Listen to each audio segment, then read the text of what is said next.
ఏంది సాబ్ నువ్వు అనేది నమ్మలేకపోతున్నా. నీ జిందగీలో నువ్వు ఇంతవరకు ఎవరికి లొంగలే. పెద్ద పెద్దోళ్ళకే ఉచ్చలు పోయించినావు. రిస్కుని ఎప్పుడు పాకెట్లో పెట్టుకొని తిరుగుతావు. నేను ఎప్పుడు నేను పోలీసు లెక్క చూలే, హీరో లెక్క చూసినా. అందుకే నువ్వంటే మాస్ ఇష్టం సాబ్. అట్లాంటిది ఏంది సాబ్ నువ్వు కూడా అమ్ముడు పోతా. ఈ మధ్య అమ్ముడు పోవడం మొదలు పెట్టాను. ఈ ప్రపంచంలో ఏ వస్తువైనా అమ్ముడుపోతుంది, కానీ దాన్ని కొనుక్కునేవాడికే బేరం కుదుర్చుకునే దమ్ముండాలి. సాబ్ నీ డిమాండ్ ఏందో చెప్పు సాబ్. టైం లేదు సాబ్. నా ప్రాణాలు నీ చేతిలో ఉన్నాయి సాబ్. నన్ను ఇడిచిపెట్టి నీకు ఎన్ని పైసలు కావాలో అడుగు సాబ్. ప్లీజ్ సాబ్ జల్దీ చెప్పు సాబ్. 5 crores.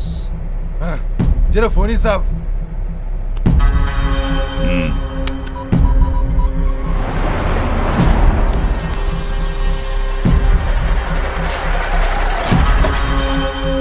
దిగు దిగు. వీడికి సాబ్. సాబ్ గిల్లు కూడా మన పురాగాలే. ఏదైనా సెట్టింగ్ చేసి ఇడిచిపెట్టాను సాబ్. సెట్టింగ్ నా కొడక, మన లంచలమారా. పొద్దున్నే లేవగానే పొలిటీషియన్స్ తో సెట్టింగ్, బిజినెస్ మెన్ తో సెట్టింగ్, పోలీసులతో సెట్టింగ్. ఇదే కదరా మన బతుకు.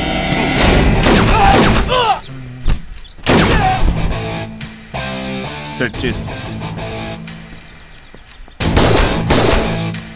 వీళ్ళని ఎందుకు లేపేశానో తెలుసా? నిన్ను నీ గ్యాంగ్ని ఎయిర్పోర్ట్లో అరెస్ట్ చేసిన విషయం ఈ పాటికి ప్రపంచం అంతా తెలిసిపోయి ఉంటుంది. ఇప్పుడు అర్షద్ భాయ్ నీ గురించి అడిగితే డబ్బులు తీసుకుని వదిలేశానని చెప్పలేనుగా. అందుకే నీ గ్యాంగ్నే కాదు, నిన్ను కూడా ఏదైనా చెయ్యాలి. ఏం చేద్దాం? రాయ్ వీడి గన్ పట్రా. నాగన్నా? నీ గన్నే. నేనే తీసుకొచ్చా.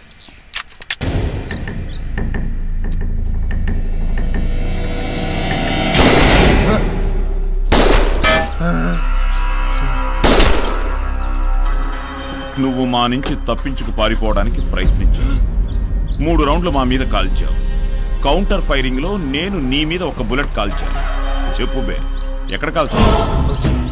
కాల, చెయ్య, ముక్క, మూత? త్వరగా చెప్పు, లేకపోతే నా ఇష్టం వచ్చిన చోట పిచ్చి పిచ్చిగా కాలిస్తే డైరెక్ట్ గా పైకి పోతా. చెప్పు.